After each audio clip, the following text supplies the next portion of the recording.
Israel, Shalom Akim. I want to give all praises, all honor, and all glory to Yahweh, Ba'ashem, Yahweh Shai, Ba'ashem, Rakah, Chodash. Salakia. Yahweh, who the world ignorantly calls God. Yahweh Shai is his son, who the world ignorantly calls Jesus Christ, and his no God beside them. I want to give double honors to the elder apostles and the elder bishops of Great Millstone for being faithful witnesses to the Holy Spirit, and salutations to the elect whom the Most High have given ears to hear. This is the book of Revelation, chapter 18, verse 1. And after these things, I saw another angel come down from heaven, having great power, and the earth was lighted with his glory. Right? Speaking on Yahweh Shai, when Yahweh Shai comes back. And he cried mightily with a strong voice, saying, Babylon the Great is fallen, and is become the habitation of devils. Babylon the Great, in this instance, is speaking of America, otherwise known in the scriptures as the virgin daughter of Babylon. It is fallen and has become the habitation of devils, meaning this place is going to become the habitation of desert-like creatures.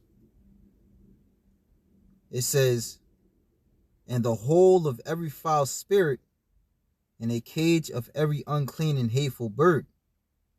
For all nations have drunk of the wine of the wrath of her fornication, and the kings of the earth have committed fornication with her, and the merchants of the earth are waxed rich through the abundance of her delicacies. And I heard another voice from heaven, saying, Come out of her, my people, that ye be not partakers of her sins, and that ye receive not of her plagues. And that's basically what you brothers are looking at on the screen here. So where the elect, as it says in Revelation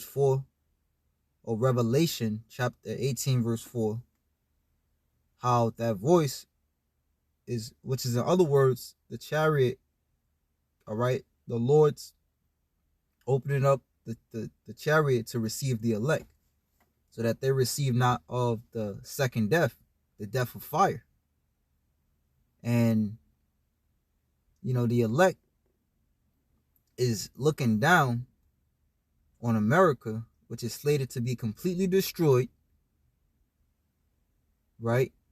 In which that's going to be a very glorious day.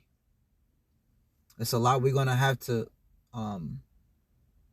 it's a lot of hurdles we're going to have to jump over to get to that day. Nevertheless, it's all going to be worth it when Yahweh Shai puts crowns on our heads, Lord's willing, we endure. And, you know, I was thinking, you know, as I was on a plantation,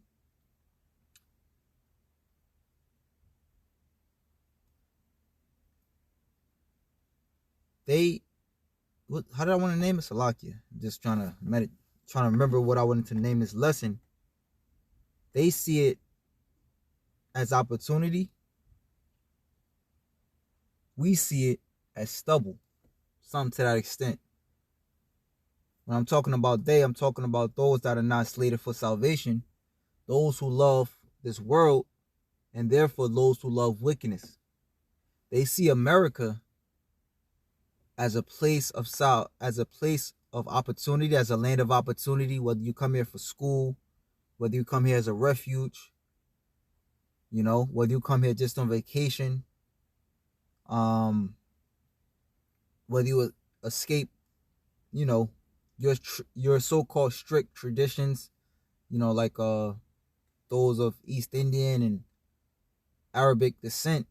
A lot of the younger children, you know, being what's what I'm looking for? Being rebellious, would get to a certain age and leave their country and come to America and do everything against what their family stands for. And that's allowed, you see, because here there's pretty much no boundaries. You know, nowadays they have a thing where it's no longer male and female. You know, it's unknown, it's bisexual, it's all this extra bullshit. You know, when you ask somebody what gender, how many genders are there, you would get 100 million questions, 100 million answers. Right? This is the world, or this is the place, all right, that people love to come to. All right, where you can be a slut and be paid handsomely, be paid very well for it. You know, where you can be morbidly obese and still be called beautiful. Why idolatry is rampant. Right? This is the place where the world would call the land of opportunity. As a matter of fact, when I can pretty much guarantee for a foreigner that has never come to America, the first place that they would love to visit when they come here is none other than New York. Now, New York, for brothers that are from the north, the East Coast, you come, I'm over here in Jersey. So, sometimes I have to, sometimes I'll go to New York or whatever. Sometimes I have to go there. And the straight fuckery you see, well, hell, you don't even got to be from this area. Just, look on the social media, the TikTok or whatever. You'll see the fuckery going on in New York. All right? It's ridiculous. There's a lot of characters, to say the least, over there in New York.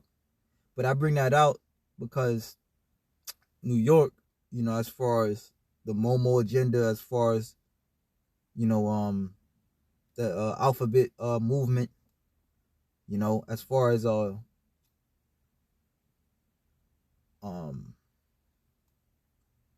demonic activity, idolatrous activity is concerned, I would say that is a prime place to go to if you want to come enjoy yourself. Right? If you want to come and so-called let your hair down, like the brother Shapal in the camp always goes into, they had a hashtag for the women. I think it was in Iran or something. Hashtag let your hair down. If you want to let your hair down, right? If you want to leave your strict ways of life, come to New York City. Come to the Big Apple. And essentially that's all gonna lead to their death. Right? The scriptures speak about the kind of people that's gonna meet that kind of judgment. Let me see if I can find that. I think it's in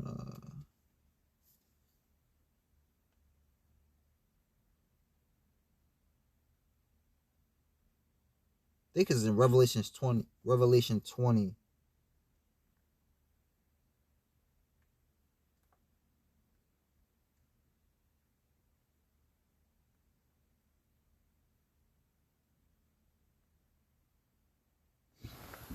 Bear with me, Akim. Revelation chapter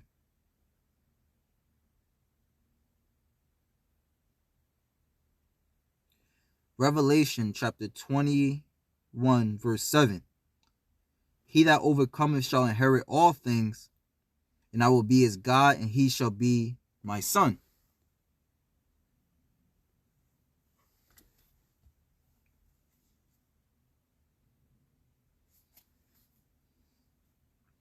But the fearful, verse 8, Revelation 21 and 8, but the fearful and unbelieving and the abominable and murderers and whoremongers and sorcerers and idolaters and all liars shall have their part in the lake which burneth with fire and brimstone, which is the second death.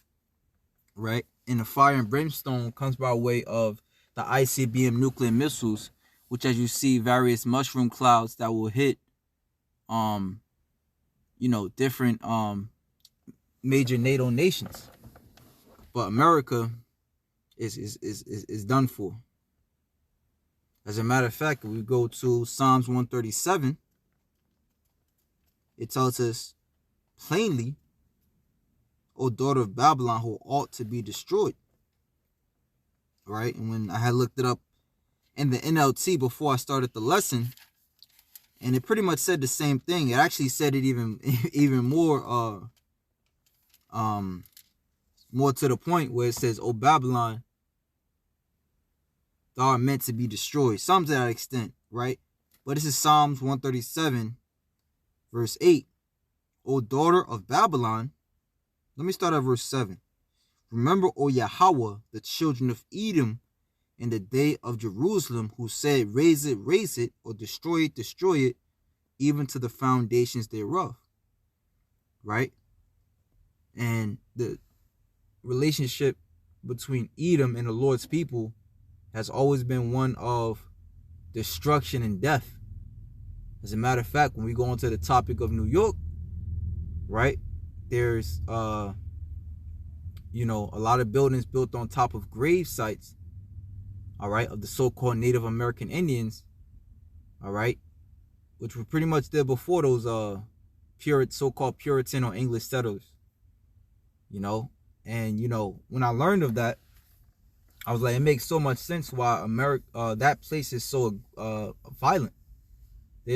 You could look on the news to this very day, every day, 5 and 6 people are being shot up, being off to injured at a time nowadays, right? That place is just, you got to see it to it's almost like you got to see it to believe it. But that place is very dark over New York, right? The spirit is very grim, it's very aggressive, it's very it's a negative connotation over New York, all right, which if you're in the spirit, you can definitely see that. But reading on, it says, "So daughter of Babylon," so daughter of Babylon is or Babylon is synonymous with Edom, right? Because again, the topic of discussion is Edom, right? And when you go into this chapter, right, this is going into the times of our captivity, which America, everybody knows that, that was like a main thing they would teach us growing up in school. Well, not the Generation Z, they they don't know shit. I'm saying, me and my, growing up, I grew up I was born in 1995.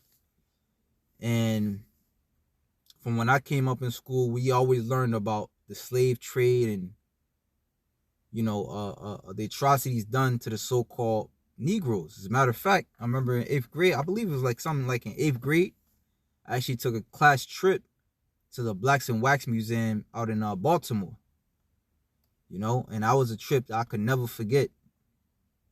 It's literally like a depiction of the slaves on the bottom of those those cargo slave ships, stacked on top of each other like sardines in hot, pissy, just nasty conditions. It was like I guess replicas of slave body parts being chopped off and put in jars. That what we had to deal with, it was no fun. And even after slavery, this devil, as the scriptures say, he had a perpetual hatred against us. He smote